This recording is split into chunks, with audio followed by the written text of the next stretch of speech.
Hi friends, বাবুস কিচেনে সবাইকে welcome করে আজ আমি আপনাদের সামনে আরও একটি রেসিপি নিয়ে হাজির হয়েছি।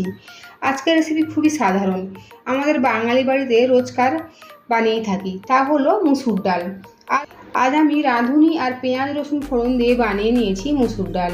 তা চলুন যা যাক রেসিপির দিকে আমি কিভাবে বানিয়েছি এই মুসুর ডাল। আর ভিডিওটি স্কিপ না করে লাস্ট পর্যন্ত দেখার জন্য অনুরোধ রইল।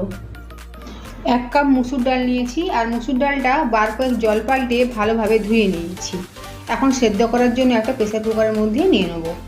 প্রেসার কুকারের মধ্যে ডালটা নিয়ে নেব, দেবো পরিমাণ মতো জল, দেবো স্বাদ মতো লবণ, 2টো কাঁচা লঙ্কা, হলুদের গুঁড়ো। এখন প্রেসার কুকারে ঢাকা চাপা দিয়ে ডাল ভালোভাবে সেদ্ধ করে নেব। গ্যাসের ফ্লেম একদম কমিয়ে রেখে একটা সিটি দিয়ে ডালটা সেদ্ধ করে নেব। প্রেসার কুকারে সিটি পড়ে গিয়েছে, সাথে সাথে প্রেসার কুকার থেকে পুরো প্রেসারটাই বেরিয়ে গিয়েছে। এখন প্রেসার কুকারটা খুলে দেব। ডাল ভালোভাবে সেদ্ধ হয়ে গিয়েছে। এখন একটা ডাল কাঁটা দিয়ে ডালটা ঘেঁটে নেব। এখন ডালের মধ্যে ফোড়ন দেবো। কড়াই গরম করে নিয়েছি, কড়াইয়ের মধ্যে দেবো সরষের তেল। তেল গরম হয়ে গিয়েছে, এখন ফোড়নে দেবো রাঁধুনি আর শুকনো লঙ্কা, সাথে দেবো তেজপাতা। ফোড়নটা একটু ভেজে নেব। ফোড়ন ভাজা হয়ে গিয়েছে, এখন দেবো থেতো করে নেওয়া রসুন। আমি নোড়াতে থেতো করে নিয়েছি।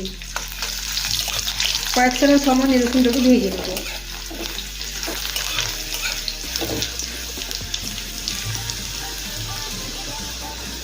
সাথে দেবো একটা মিডিয়াম সাইজের কোচানো পেঁয়াজ। গ্যাসের ফ্লেম মিডিয়াম টু হাই রেখে পেঁয়াজটা একটু ভেজে নেব। আমরা বাড়িতে সাধারণত মুসুর ডাল ফোড়ন দেওয়ার জন্য 5 ফোড়ন ব্যবহার করি, কিন্তু মাঝে মধ্যে ডালের স্বাদ বদলানোর জন্য এই রাঁধুনি ফোড়ন দিয়েও ডাল বানিয়ে নিতে পারি। এতে কিন্তু ডালের ফ্লেভারটা খুব সুন্দর হয়। পেঁয়াজটাও ভেজে নিয়েছি, এখন দেবো সেদ্ধ করে রাখা মুসুর ডাল। ডাল অনেকখানি ঘন রয়েছে, ডালটা একটু পাতলা করে বানাবো, তাই ডালটা অ্যাডজাস্ট করার জন্য এখানে প্রেসার কুকারটা ধুয়ে গরম জল দিয়েছি। আর অবশ্যই গরম জল ব্যবহার করবেন, তাতে কিন্তু ডালের স্বাদ ভালো হয়। গ্যাসের ফ্লেম এখন মিডিয়াম টু হাই রেখে ডালটা ফুটতে দেবো। ডালের মধ্যে লবণ কম রয়েছে, তাই এখন দেবো পরিমাণ মতো লবণ। সাথে দেবো একদম অল্প পরিমাণে চিনি, টেস্টটাকে ব্যালেন্স করার জন্য। প্রায় 7-8 মিনিট সময় নিয়ে ডালটা ফুটিয়ে নিয়েছি। এখন দেবো চেরা কাঁচা লঙ্কা আর গ্যাসের ফ্লেম অফ করে দেবো। তৈরি হয়ে গিয়েছে পেঁয়াজ রসুন ফোড়ন দেওয়া মুসুর ডাল। গরম গরম ভাতের সাথে পরিবেশন করব।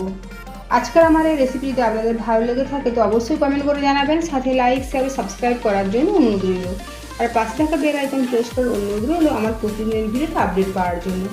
ভালো থাকবেন, সুস্থ থাকবেন, ফিরে আসছি অন্য কোনো রেসিপি নিয়ে। আর ভিডিওটি লাস্ট পর্যন্ত দেখার জন্য ধন্যবাদ।